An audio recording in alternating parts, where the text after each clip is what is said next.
Séquence 23, le calendrier d'élaboration des plans d'engagement. Bonjour chers participantes, chers participants. Bienvenue à notre atelier de formation sur l'élaboration et l'actualisation des plans d'engagement. Nous allons aborder aujourd'hui la séquence 23 sur le calendrier de mise en œuvre du plan d'engagement. Ici, il s'agit de ressortir toutes les phases et échéances de mise en œuvre du plan d'engagement. Quand commence l'élaboration du plan d'engagement? Elle commence dès la préparation du budget de l'État. Et comme nous allons le voir, chaque étape du calendrier de mise en œuvre du plan d'engagement correspond à une phase précise du calendrier budgétaire. Les étapes d'élaboration du plan d'engagement sont les suivantes. Dès le début du mois d'avril, alors que s'élaborent les CDMT initiaux dans le cadre de la préparation du budget, au niveau de la préparation des plans d'engagement, les premières moutures du plan de travail annuel sont produites. Avant le 20 septembre, alors que se tiennent les conférences budgétaires, les plans d'engagement initiaux sont examinés et validés au niveau des ministères et administrations sectorielles.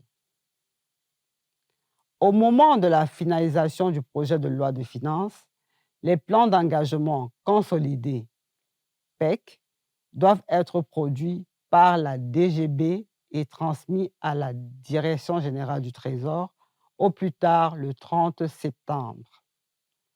Ensuite, du 30 septembre au 5 octobre, le plan d'engagement consolidé PEC est ajusté sur la base des contraintes du plan de trésorerie et le plan d'engagement définitif est annexé à la loi de finances. Avant le 10 décembre, pendant les processus d'adoption de la loi de finances, le plan d'engagement consolidé définitif doit être affiné pour que les consignes irrelatives soient communiquées aux ministères et administrations sectorielles. La réception des consignes est suivie dans ces ministères et administrations de la tenue des conférences spécifiques à l'actualisation des plans d'engagement sectoriels. Après le vote de la loi de finances, la programmation de son exécution se fait en parallèle avec deux tâches d'élaboration des plans d'engagement.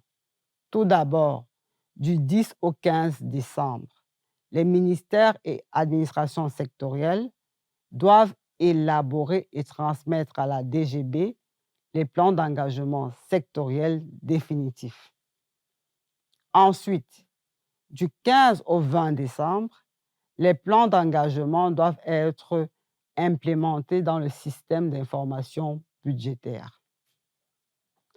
Tout au long de l'année qui suit, pendant que la loi de finances est exécutée, les plans d'engagement sont périodiquement actualisés à un rythme trimestriel, à savoir mars, juin, septembre de l'année suivante, encore appelé N+1.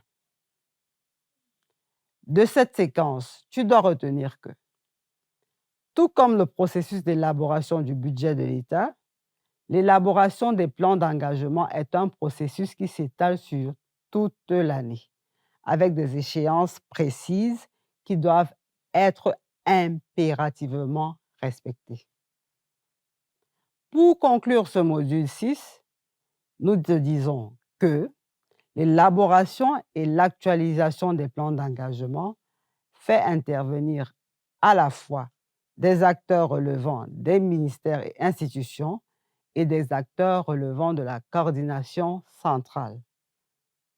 Tu retiendras aussi que le processus d'élaboration et d'actualisation des plans d'engagement s'étale sur toute l'année avec des échéances précises, bien entendu, à respecter.